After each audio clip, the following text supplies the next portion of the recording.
모든 가정들이 믿지 않는 가족이 없으면 좋겠지만, 그래서 다 같이 함께 예배드리면서 신앙생활을 하면 좋겠지만, 많은 가정들이 그렇지 못합니다. 우리 가족들을 전도하고 싶은 마음이 누가 없겠습니까? 다 속히 전도하여서 하나님 앞에서 같이 신앙생활을 했으면 좋겠지만, 가족을 전도하는 것만큼 또 어려운 일도 없어요. 구약 성경을 보면 이 가족 전도에 대해서는 별로 관심이 없는 것 같아요. 왜 그러냐면 이스라엘 백성은 택한 백성이잖아요.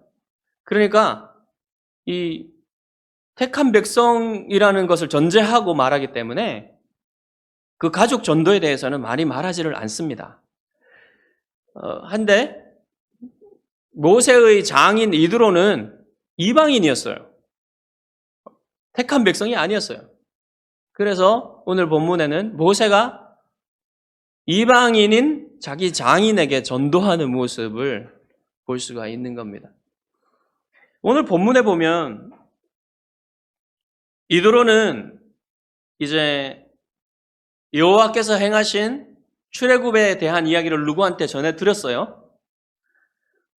그리고 이제 시내산에 가까이에 이제 이스라엘이 진친 것을 알게 되었습니다. 그래가지고는 전에 여러분 게르솜의 할례 이후로 십보라와 아내 십보라와 두 아들을 돌려보냈죠, 친정으로. 그 돌려보냈던 딸과 두 손자를 데리고 이드로가 이 모세에게 가고 있는 것입니다. 그래서 이제 이스라엘 캠프에 가까이 와서는 모세에게 전갈해서 우리가 가고 있다라고 말했던 거예요. 근데 본문에 보면요, 이 모세하고 가장 가까운 사람은 아내잖아요. 십보라잖아요. 그리고 자식들도 있잖아요. 근데 관심이 십보라와 아들들한테는 별로 없어요. 주로 관심이 장인한테 있습니다. 이드로한테. 오늘 본문은 어디에 관심이 있냐면 모세의 장인 이드로의 변화에 있어요. 자, 십보라는 여러분 먼저 이미 이전의 이야기들을 보면은 이미 모세의 전도를 받고 여호와 하나님을 믿고 있는 것처럼 보여요. 그렇죠? 지난번에 할례 사건에서도 보듯이 십보라는 믿음이 있다는 것으로 보여집니다. 그리고 뭐 두 아들은 큰 지금 두 아들의 믿음에 대해서는 얘기하지 않지만 두 아들도 이스라엘에 편입되어서 신실하게 믿음을 가지고 살 거라고 우리는 생각할 수가 있어요. 그렇지만 모세의 장인 이드로는 어떻습니까? 보시면 40년 동안 모세하고 같이 살아요. 근데 모세가 안전했겠습니까? 이스라엘의 하나님에 대해서 말을 안 했겠습니까? 많이 말했을 것이고 서로 영적인 대화도 나눴을 겁니다. 많이 얘기했을 거예요. 자기가 믿는 하나님에 대해서. 그리고 결정적으로 모세가 호렙산 가시떨기 불꽃 가운데서 만났던 여호와 하나님에 대해서도 알려주었을 거예요. 그렇지만 이드로는 그때에는 그 이야기를 듣고 그런 하나님이 그런 신이 계신가 보다. 그런데 자기의 하나님으로는 받아들이지 않고 단지 이스라엘 족속의 민족신일 것이다. 이렇게만 생각하고 지나갔던 것 같습니다. 자, 여러분 모세의 전도도요 40년 이상이 걸렸어요. 여러분 위로를 받으시기 바랍니다. 모세라는 위대한 사람도 자기 가족을 전도하는데 40년 이상이 걸린 거예요. 그렇지만 하나님이 하시면 금세 그렇게 오랫동안 변하지 않았던 사람도 금세 하나님께로 돌아올 수 있다는 것을 여러분 믿으시기 바랍니다. 자, 하나님이 이 이드로를 구원하시기 위해서 모세를 사용하시는데요. 모세는 이 좋은 기회를 사용해서 다시 한번 여호와 하나님을 장인에게 전하는 그런 기회로 삼아요. 이 가족을 전도하는 데 있어서 오늘 이 본문의 이야기가 모세가 하나의 모범이 될 수 있고요. 또 모세의 전도를 받고 이드로가 어떻게 변했는지를 보면 전도를 받고 정말 하나님을 믿은 사람은 어떻게 되는가, 이것을 우리가 알 수가 있는 겁니다. 그래서 먼저 우리가 모세가 어떻게 이드로에게 하나님을 전했는지, 복음을 전했는지 살펴보고, 그 다음에 그 복음 전도를 받고 이드로가 어떻게 변했는지 그것을 살펴보도록 하겠습니다. 먼저 7절에 보시면 모세는 장인이 아내와 두 아들을 데리고 오고 있다는 전가를 받고 장인을 맞으러 나간다 그랬어요. 근데 여러분, 모세가 얼마나 바쁘겠습니까? 얼마나 막중한 책임을 짓고 있는 사람입니까? 왕이요, 제사장이요, 재판관이요, 이런 것들을 모두 다 모세 혼자서 사실은 감당하고 있어요. 그러니까 사실 모세가 나가지 않는다고 해도 이상할 건 없습니다. 먼저 이드로가 와서 모세에게 문안한다고 해도 이상할 게 없어요. 그렇지만 굳이 모세는 이드로를 맞으러 나가요. 그러니까 모세가 존경을 표하는 겁니다, 장인에게. 그리고 장인을 만났을 때 어떻게 했다 그래요? 엎드려 절했다 그랬죠. 엎드려 절할 것까지는 없을 것 같은데 엎드려 절을 합니다. 이만큼 모세가 장인에 대한, 믿지 않는 사람이고 그런 장인에 대한 존경과 사랑을 표현하는 거예요. 그리고 당시 고대 근동의 문화에 따라서 지금도 여러분 그분들은 이렇게 입맞춤을 해요. 입맞춤을 하고 서로 안부를 묻고 이제 텐트로, 모세의 텐트로 가족들을 데리고 들어가게 됩니다. 정말 모세가 여러분 이 장인에게 또 가족들에게 사랑과 존경을 담아서 이렇게 어떻게 했을 것이다, 이런 상상을 할 수가 있어요. 여러분, 다른 누구를 전도하는 것보다 가족 전도하는 것이 정말 어려운 일이죠. 왜냐하면 가족은 내 허물과 내 죄와 내 연약함, 부족함 다 알고 있어요. 가족한테 어떻게 포장을 해가지고 나 자신의 삶을 포장해서 어떻게 할 수 있겠습니까? 그런 건 없다고 보면 돼요. 그냥 적나라하게 다 드러난 사람에게 어떻게 전도하는 게 쉽겠습니까? 그거는 정말 어려운 일이죠. 그래서 한 가지 길밖에 없어요. 한 가지 길밖에. 스스로 낮아지고 겸손해지고 희생적인 사랑으로 이 불신 가족에게 대해야 하겠다, 이렇게 결단하는 수밖에 없는 겁니다. 물론 나의 겸손과 희생적인 사랑이 이 불신 가족을 변화시키는 건 아니에요. 그게 변화시킬 수 있다면 여러분 정말 가짜로도 해야 되겠죠. 그렇지만 그게 변화시킬 수 있는 게 아니라 성령님께서 그 사람을 근본적으로 변화시키셔야만, 신학적으로 말하면 중생시키셔야만, 중생의 씨앗을, 은혜의 씨앗을, 생명의 씨앗을 그 영혼에 심으셔야만 변화가 되는 겁니다. 그렇지만 하나님이, 성령께서 그 사람을 변화시키실 때 무엇을 사용하시냐면 우리의 관계를 사용하신다는 거예요. 사람들과의 관계를 사용하신다는 거예요. 가족 간의 관계를 사용하신다는 거예요. 그래서 우리는 여러분, 가족을 위해서는 어떤 사랑이든 어떤 희생이든 베풀 마음이 있어요. 기꺼이 줄 마음이 있습니다. 믿지 않는 가족을 위해서 우리가 할 수 있는 가장 고귀한 것이 무엇일까요, 여러분? 가족을 전도하는 거예요. 가족에게 복음을 전하는 것입니다. 여러분, 오늘날 가족에게 복음을 전하는 건 단지 그냥 전도지를 읽어주는 그런 것이 될 수가 없어요. 오늘날 여러분, 이 대한민국에 사는 사람들 중에 교회가 전하는, 기독교가 전하는 복음의 기초적인 메시지를 모르는 사람이 누가 있습니까?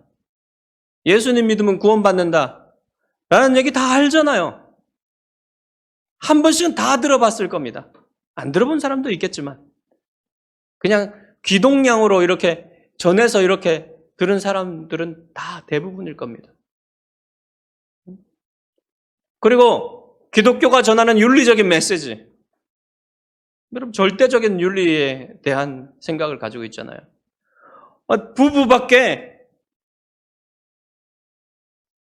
부부 밖에서는 성적인 결합을 할 수 없다. 이런 아주 강력한 메시지, 분명한 메시지 이런 것들을 전한다는 걸 알기 때문에 여러분 한편으로는 그리스도인들을 싫어하는 거예요. 오직 예수 그리스도를 믿는 길밖에는 구원받을 수 있는 길이 없다. 얼마나 여러분 진짜 이 진리를 모르는 사람들이 들으면 얼마나 이게 얼마나 그 교만하고 배타적이고 그런 사람들로 비치겠습니까? 그렇게 비춰진다는 거예요.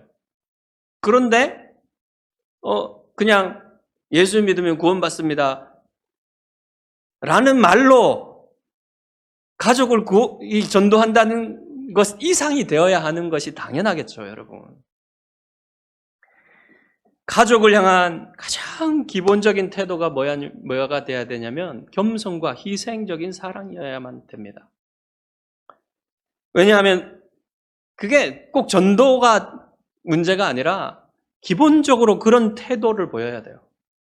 그게 주님의 모범이기 때문에 그래요. 빌립보서 2장에서 우리 주님에 대해서 뭐라고 말합니까?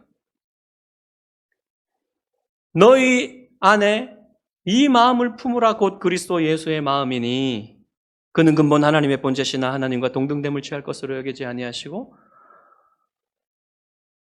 오히려 자기를 비워 종의 형체를 가지사 사람들과 같이 되셨고 사람의 모양으로 나타나사 자기를 낮추시되 어디까지? 죽기까지 복종하시고 곧 십자가에 죽으셨다 라고 말하시고 있어요. 주님이 우리가 어떤 다른 사람에게 태도를 취해야만 하는지 모범입니다. 그리고 여러분 우리는 그리스도의 제자잖아요. 그리스도의 제자는 그 길을 따라가는 거예요. 가족과의 사이에서 주도권 경쟁하는 모습을 볼 수가 있어요. 부부 사이에 누가 주도권을 질 것인가? 결혼하기 전부터 그거를 따지고 주제가 되는 거예요. 어떻게 하면 남편을 휘어잡을 수 있는가? 어떻게 하면 아내에게 휘어잡히지 않을 수 있는가? 심지어는 부모와 자식 간에도 주도권 경쟁이 있고요. 형제들 사이에도 주도권 경쟁이 있습니다. 그리스도인들은 그런데 믿는 사람들도 마찬가지예요. 믿는 가족들 사이에도 마찬가지지만 특히 믿지 않는 가족 사이에서 그런 주도권 경쟁하면 안 되는 겁니다. 기본적으로 우리가 믿는 사람이면 이 믿지 않는 사람에 대해서 그런 태도를 취하기가 쉬워요. 어떤 태도요? 내가 당신보다 높습니다. 그런 태도를 취하면 안 된다는 겁니다. 하나님의 사랑을 전하려면 자신이 하나님의 사랑을 받은 사람의 태도를 취해야 돼요.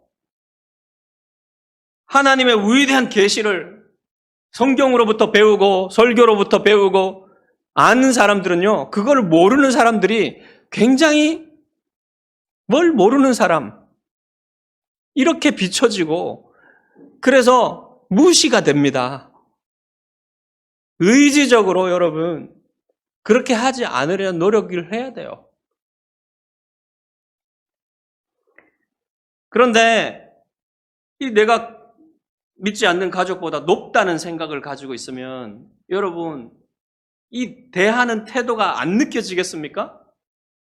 가족들에게 다 느껴져요. 그래서 여러분,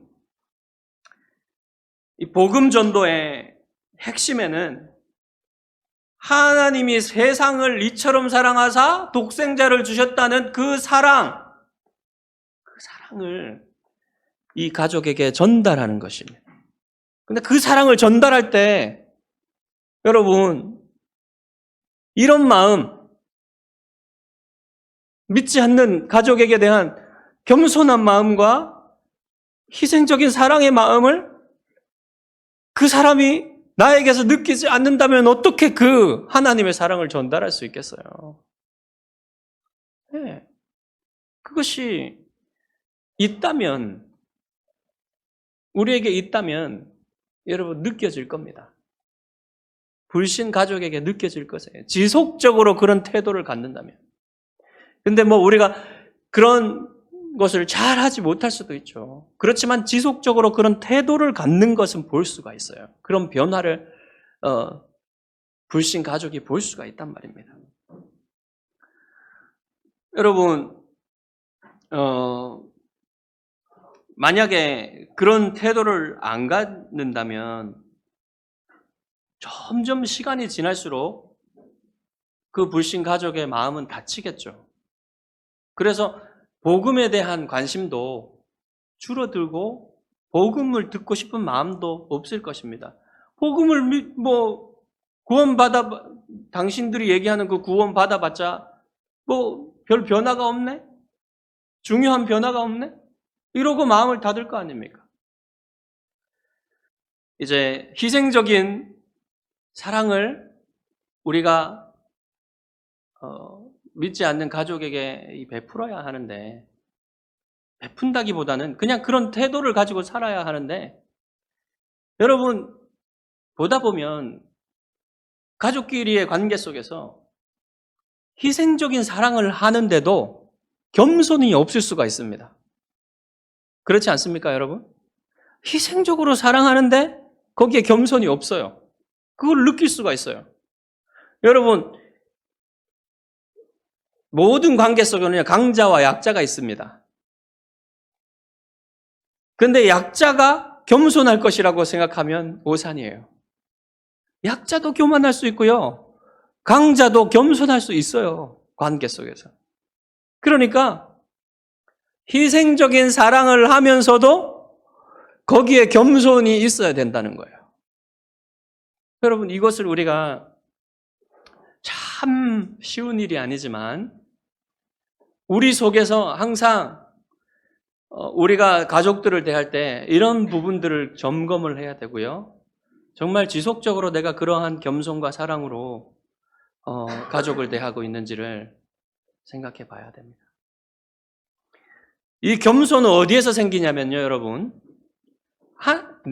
나 같은 사람, 내가 하나님 앞에서 정말 더럽고 어찌할 수 없는 죄인이지만 하나님께서 그런 나임에도 불구하고 나를 사랑하시고 나를 용서해 주시고 구원하셨다는 그 복음적인 감격이 있을 때 여러분 복음적인 겸손이 있는 거예요.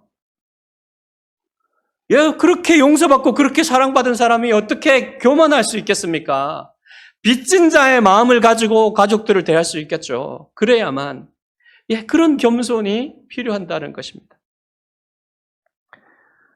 기본적으로 여기 거듭난 사람들은 이런 복음적인 겸손을 가지고 있어요. 그러니까 상대방 위에 있으려는 그런 마음이 없는 거죠. 사도 바울은 고린도전서 13장에서 이 복음적인 겸손한 사랑이 어떤 것인지 말해주고 있습니다. 사랑은 오래 참고, 사랑은 온유하며, 시기하지 아니하며, 사랑은 자랑하지 아니하며, 교만하지 아니하며, 무례히 행하지 아니하며, 자기의 유익을 구하지 아니하며, 성내지 아니하며. 거듭난 사람의 영혼에는 이러한 사랑의 욕구가 있다는 것입니다. 기본적으로 성령께서 그것을 주신다는 거예요. 그런 사랑의 씨앗을 심어주시면 이것이 성령 안에서 자라나게 되고 열매를 맺게 된다는 것이죠. 그래서 여러분, 우리가 이런 사랑을 잘 하지는 못해도 누가 완벽한 사람이 있겠습니까? 그렇지만 그런 기본적인 욕구와 태도들은 지속적으로 여러분 발견할 수 있게 되는 겁니다. 그런 변화를 믿지 않는 가족이 볼 수 있게 되는 겁니다. 그럴 때에 여러분 그것이 하나의 도구가 되어서 성령께서 그를 변화시키시는데 사용하게 되시는 거예요.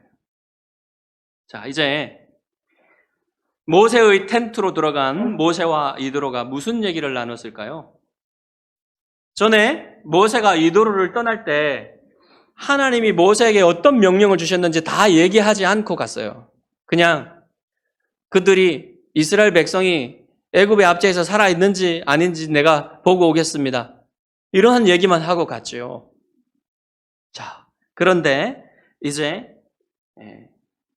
이드로가 이 출애굽에 대한 모든 이야기들을 다 듣지는 못했지만 누구인가에게 전해 들었어요.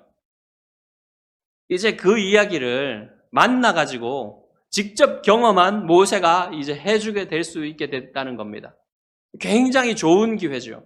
만약에 전에 모세가 이드로에게 다 얘기해줬다면 이해하지를 못했을 겁니다. 그런데 지금은 얘기해주기 좋은 기회가 찾아왔어요. 그래서 그때 이제 얘기를 해주는 겁니다. 자, 8절이에요. 모세가 여호와께서 이스라엘을 위하여 바로와 애굽 사람에게 행하신 모든 일과 길에서 그들이 당한 모든 고난과 여호와께서 그들을 구원하신 일을 다 그 장인에게 말하매. 모세가 장인에게 전해준 이야기는 두 가지입니다. 첫 번째는 모세가 이드로를 떠나고 나서부터 시작해가지고 출애굽해서 홍해를 건널 때까지의 일.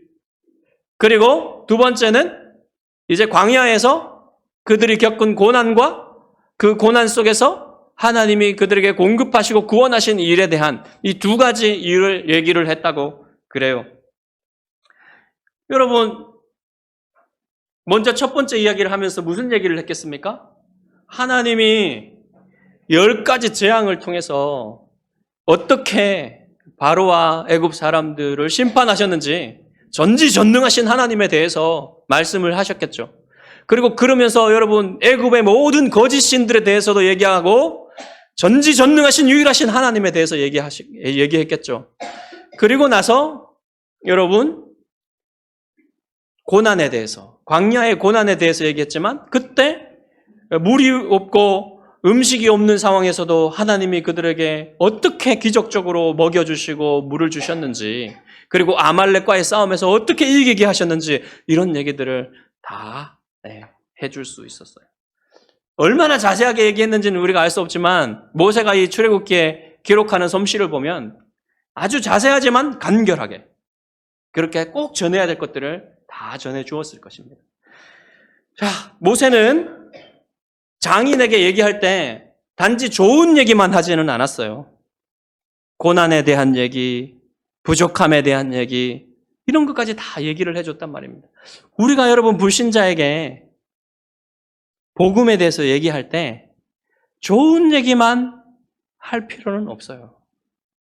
여러분, 우리의 부족함과 우리의 인생의 어려움과 고난과 슬픔과 이런 것도 얼마든지 얘기해 줄 수 있어요. 그렇지만 중요한 건 뭡니까? 하나님이 그럼에도 불구하고 우리를 버리지 아니하시고 끝까지 사랑하신다는 그 복음의 메시지를 거기에다가 담아서 하나님이 나를 버리지 않으셨다. 이런 얘기를 담아서 전해줄 수 있는 것입니다. 왜냐하면 그게 실제이기 때문에 그래요. 무슨 우리 믿는 얘기가요. 우리 실제 삶을 떠난 이 복음 전도가 우리의 실제 삶을 떠난 판타지 같은 얘기가 아닙니다, 여러분. 그냥 이 인생을 담지는 않고 그냥 죽고 난 이후의 얘기만 하는 게 아니란 얘기예요. 얼마든지 살아있는 이야기, 실제적인 이야기, 우리의 살아가는 이야기들을 담아서 복음을 전할 수 있는 거예요. 자, 살다 보면 그런 말들을 해줄 수 있는 기회가 찾아오죠. 장례식이라든지, 가족이 아플 때라든지, 어려운 일을 당했을 때라든지, 이런 시간들이 찾아옵니다. 그럴 때 많은 시간을 이렇게 잦아들어서, 영혼이 잦아들어서 얘기할 수 있는 그런 시간들이 다가와요. 그때 복음의 이야기를 해줄 수가 있겠죠. 그렇지만 조심해야 될 게 뭐냐면요.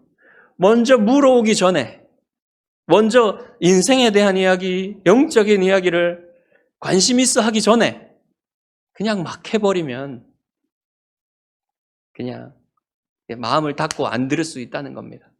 먼저 상대방이 이렇게 물어올 때까지 기다리는 것도 사랑이에요, 여러분. 물어올 때가 있습니다. 그때가 기회예요. 그때까지 기다리는 겁니다. 복음을 전할 때 중요한 건 뭐냐면요. 내가 아닌 그리스도에 대해서, 예수 그리스도에 대해서 전하는 것이 중요해요. 그리스도께서 나와 같은 이 죄 많은 사람을 어떻게 구원하셨는지 그것을 전하는 게 핵심입니다. 내가 얼마나 대단한 사람이었는데 어려움도 많이 겪었는데 막 이런 주절주절 그런 얘기들이 무슨 도움이 되겠습니까, 여러분? 그런 게 아니에요, 복음 전도는. 나의 이야기지만 나를 통해서 나를 구원하신 하나님 예수 그리스도를 전하는 것이 복음 전도입니다. 그 핵심을 잃지 않고 해야 돼요. 그러니까 여러분 간증할 때 어떻게 합니까? 내가 예수님 믿기 전에 어떤 죄악된 삶을 살았는지, 그리고 예수님을 어떻게 믿게 되었는지, 그리고 믿고 나서 어떻게 변화되어야 되었는지, 이런 얘기를 해줄 수 있는 겁니다. 내 스토리, 내가 구원받은 이야기를 그때 해줄 수 있는 거예요. 제 이야기를 좀 드리자면, 저는 소위 모태신앙이었는데 어릴 때부터 신앙생활을 했기 때문에 제가 굉장히 괜찮은 사람인 줄 알았어요. 착하고 이것도 잘하고 저것도 잘하고, 그러니까 상당히 괜찮지 않은가. 이 정도면 하나님 사랑을 받을 만한 사람이 아닌가. 이런 생각을 하면서 살았는데 청년 때에 되어서, 대학생이 되어서 비로소 저 자신의 죄가 얼마나 더럽고 깊고 무서운지를 알게 됐습니다. 너무 놀랐어요, 저도. 저 자신이 이런 사람인가에 대해서. 그리고 나서 한 30쯤 되어서 이제 정말 하나님의 은혜를 알게 되었어요.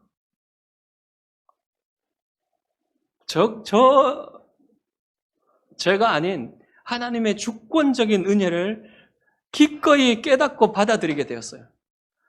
그때 후로 여러분, 정말 성경이 말하는 기쁨을 알게 되었습니다. 그전에는 잘 몰랐어요.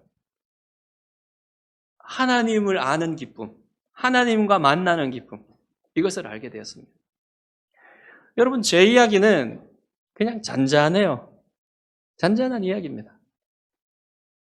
여러분은 극적인 구원의 이야기를 가지고 있을 수도 있습니다. 근데 중요한 건 극적이지 않은지 잔잔한지 그게 중요한 게 아닙니다. 거기에 하나님의 은혜의 표가 있느냐, 이게 중요한 거예요. 우리는 그 하나님의 은혜의 표를 우리의 이야기에 담아서 실제적으로 진실하게 전해줄 수 있는 겁니다. 그러니까 이런 이야기가 그 사람을 구원하지는 못하지만 그 사람이 이 복음에 관심을 가지고 복음을 더 구체적으로 듣게 되는 계기가 될 수 있고요. 문을 여는 그런 통로가 될 수가 있는 겁니다. 여러분, 이제 이드로가 이 모세가 전하는 구원의 소식을 들었죠. 듣고 나서 어떻게 반응하고 어떻게 변화되었는지를 봐야 됩니다. 이드로는 모세가 전하는 말을 듣고 한 3가지 이상의 변화를 겪습니다. 이것은 구약시대나 신약시대나 지금이나 동일하게 구원받은 사람의 특징이에요. 자, 본문에 기록된 순서대로 나열해 보면 기쁨, 찬송, 그리고 지적인 인식의 하나님에 대한 인식의 변화, 그리고 예배와 교제가 나열되어 있습니다. 그런 변화들이 있다는 거예요. 먼저 기쁨인데요. 9절을 보겠습니다. 이드로가 여호와께서 이스라엘에게 큰 은혜를 베푸사 애굽 사람의 손에서 구원하심을 기뻐하여. 여러분, 이드로가 모세의 장인이었다 해도 이드로가 이스라엘 사람은 아니잖아요. 그 다른 민족의 사람이잖아요.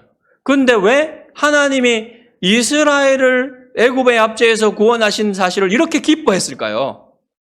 그것은 여러분, 이 이스라엘 민족이 구원받았다는 것이 아니라 이드로가 하나님이 행하신 구원의 일을 보고 기뻐했다는 거예요.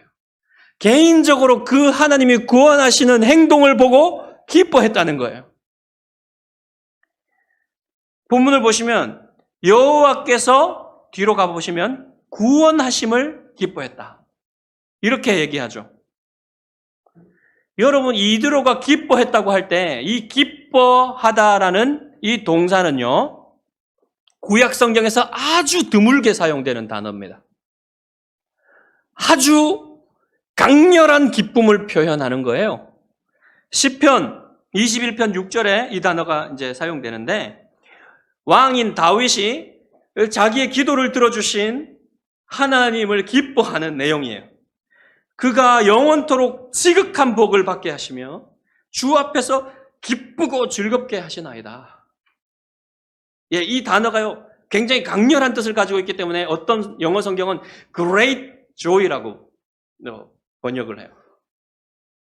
이건요, 그냥 단순한 즐거움이 아니라 금방 있다가 사라지는 그런 기쁨이 아니라 오랫동안 지속되는, 꺼지지 않는, 아무리 슬퍼도 이 기쁨은 사라지지 않는 그런 종류의 기쁨이라는 겁니다.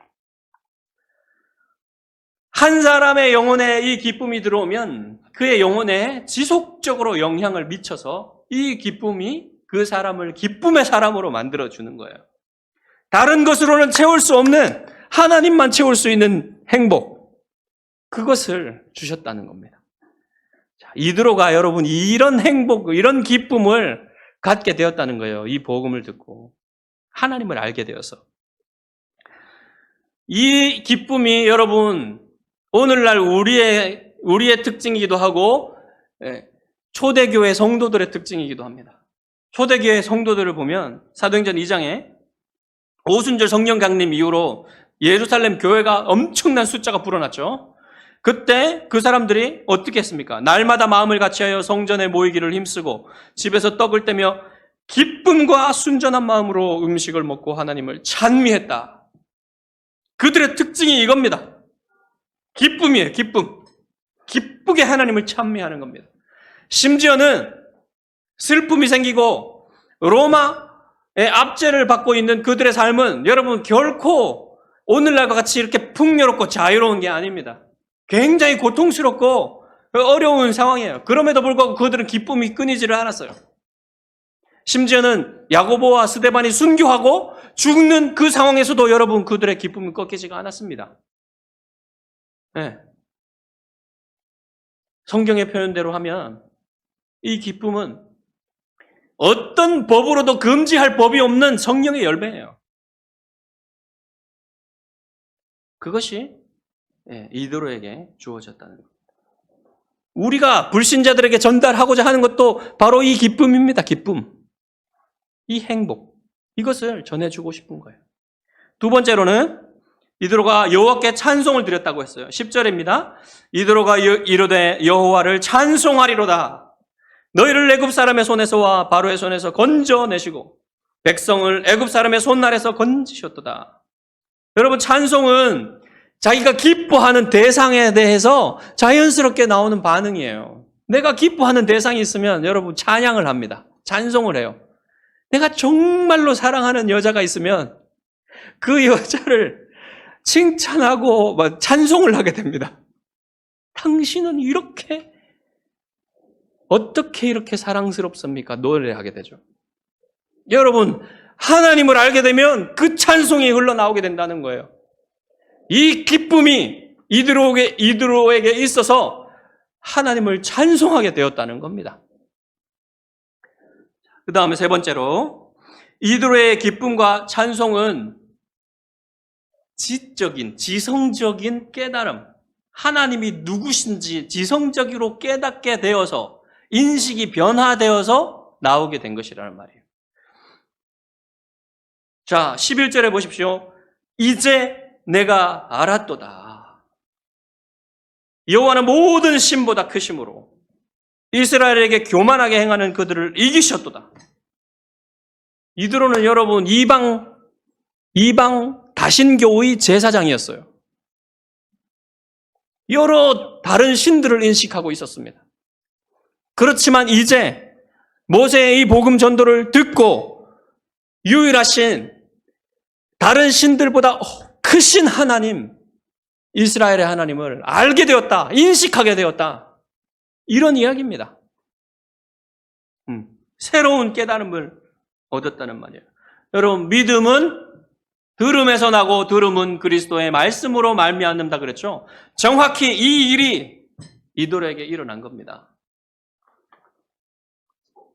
그리고 이드로에게는 이제 모세가 전해주는 여호와의 구원의 일들이 뭐와 같냐면 그리스도의 말씀과 같은 거예요. 여러분, 믿음은 맹목적인 게 아닙니다. 근거가 없는 게 아니에요. 모두가 하나님이 주신 이 기록된 계시의 말씀에 근거해서 믿는 거예요. 다른 어떤 믿음보다 확실한 근거가 있습니다. 우리의 믿음은. 맹목적인 믿음이 아니에요. 이드로가 들었던 하나님의 구원의 일들도 역사상에서 일어난 아주 구체적인 하나님의 행동을 듣고 그것에 근거해서 믿은 거예요. 우리의 믿음이 그렇다는 겁니다. 없는 일을 지어내서 만들어서 믿은 게 아니에요. 있는 일에 대해서 계시는 하나님, 그 하나님에 대해서 기록한 계시의 말씀을 듣고 그 말씀을 통해서 믿음이 일어나게 하신 성령님의 역사가 우리의 믿음이라는 얘기입니다. 자, 그런데 여러분 그래서 우리가 전도하고 싶은 사람이 있다면 여러분 그 사람에게 하나님의 말씀을 들려줘야 되겠죠. 그래서 여러분이 그 사람과 같이 성경 공부를 할 수도 있고 성경을 같이 읽을 수도 있습니다. 그게 어렵다면 좀 저에게 데려오십시오. 저는 구체적으로 하나님의 말씀과 하나님 이 복음의 내용들을 구체적으로 알려줄 준비가 되어 있습니다. 여러분 저에게 데려오시면 돼요. 이 전도는요, 혼자 하는 것도 좋지만 교회가 함께 하는 것이 좋습니다. 그럴 때 좋은 열매를 맺을 수가 있는 거예요. 이러한 이제 이드로가 하나님에 대한 인식과 새로운 인식과 기쁨과 찬송을 가졌지요. 이것을 가지고 예배하고 하나님의 백성과 교제하게 된다는 겁니다. 12절에 보시면요. 이드로가 공적인 예배를 드리고 공적인 교제를 하게 돼요. 하나님의 백성과. 모세의 장인 이드로가 번제물과 희생제물들을 하나님께 가져오매 아론과 이스라엘 모든 장로가 와서 모세의 장인과 함께 하나님 앞에서 떡을 먹으니라. 이게 공예배와 공적인 하나님의 백성 성도들과의 교제란 말입니다. 여러분 이제는 이드로가 하나님을 믿고 공예배를 드리고 우리처럼 공적으로 하나님의 백성들과 함께 교제를 하게 되었다는 거예요. 여러분, 이 예배와 교제가요, 구원받은 백성이 가지는 특징이기도 하면서 여러분 이것이 구원받은 결과로서 구원받은 백성이 성도가 하게 되는 일이란 말입니다. 근데 이것은 여러분 다른 일을 위한 수단이 아니에요. 이것이 보십시오. 이 구원받은 사람이 마지막으로 하게 되는 일이 뭡니까?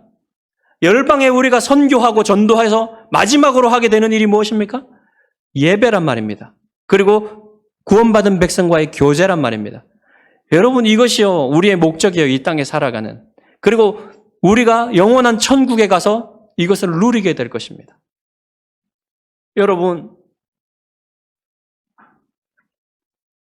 여러분은 이 땅에서 저 영원한 천국에서 하게 될 영원한 예배를 맛보고 있고요. 그 다음에 저 영원한 천국에서 여러분이 그리스도의 신부로서 영원한 기쁨의 어린 양의 혼인잔치에 신부로서 초대받아서 그곳에서 여러분 그 기쁨의 잔치를 영원히 누리게 될 것입니다. 그것이 여러분 우리의 장차 우리가 누리게 될 장차 올 세상에서의 소망이에요. 여러분 그 소망을 전하는 겁니다. 우리의 전도는요 이 소망으로 초대하는 거예요. 여러분의 가족, 믿지 않는 가족, 또 여러분이 사랑하는 사람들, 이웃들, 이 영원한 소망에 여러분 이 영원한 기쁨에 초대할 수 있기를 주님의 이름으로 축복합니다. 기도하겠습니다.